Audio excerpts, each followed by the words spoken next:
The beautiful city of Athens, Greece. The year is 400 BC, a little before your time, but perfect for me because, oh, I forgot to introduce myself. I am Pericles, brilliant general and great leader of the city-state Athens during the golden age of Greece. My name came to stand for all that was best in the world of art and science in the ancient world. I wanted to make Athens a democracy and the most powerful of all the city-states. I built up our navy and fought hard. One of my biggest accomplishments was beautifying the city of Athens with magnificent temples, such as the Parthenon. The people were happy under my rule. Do you see that I'm wearing a helmet?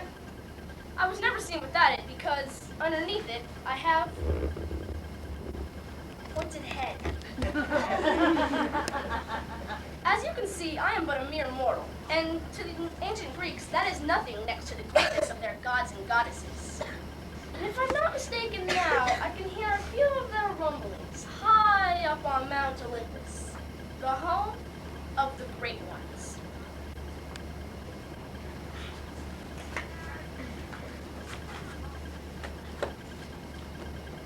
Where is he?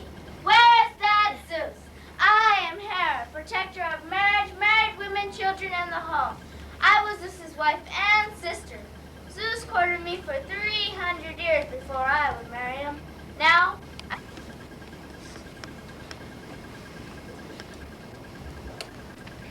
Just north of Greece was a land called Macedonia. In the year 359 BC, a young king named Philip II came to the throne.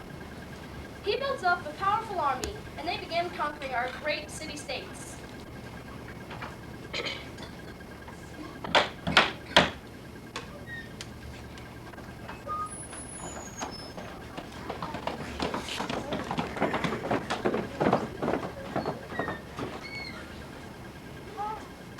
I am Philip of Macedonia.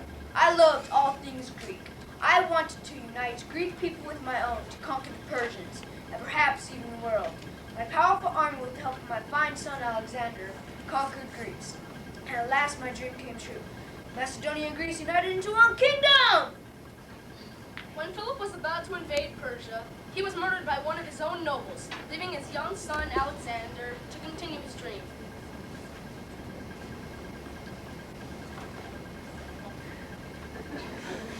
in 300 BC, I set out with my army. I conquered the Persian Empire as far away as India.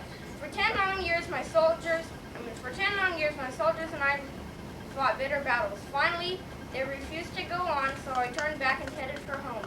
Darn, if only they could have held out longer, I could have conquered China, too. On the way home, I died of a fever. After the death of Alexander, the Greek Empire fell apart. Athens was no longer the star of the ancient world, nor were the Athenians.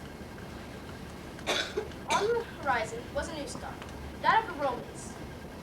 What was once part of a great empire, now part of an even greater one. But the glory of Greece and the golden age of Athens were lost forever.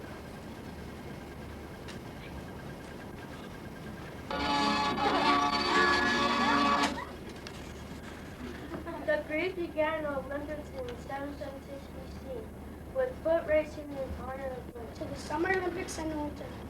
A land called Macedonia. In the year 359 BC, a young king named Philip II came to the throne. He built up a powerful army, and they began conquering our great city-states.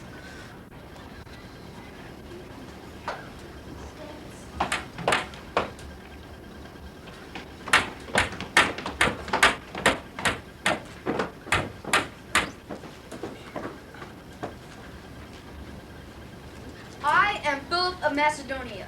I loved all things Greek. I wanted to unite Greek people with my own to conquer the Persians, and perhaps even the world. My powerful army, with the help of my fine son Alexander, conquered Greece. And at last my dream came true.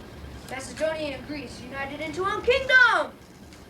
When Philip was about to invade Persia, he was murdered by one of his own nobles, leaving his young son Alexander to continue his dream. In 300 BC, I set out with my army. I conquered the Persian Empire as far away as India.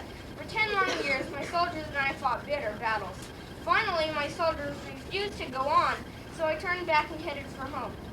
Darn, if only they could have held out longer, I could have conquered China too. On the way home, I died of a fever. After the death of Alexander, the Greek Empire fell apart. Athens was no longer the star of the ancient world, nor were the Athenians. On the horizon was a new star, that of the Romans. What was once part of a great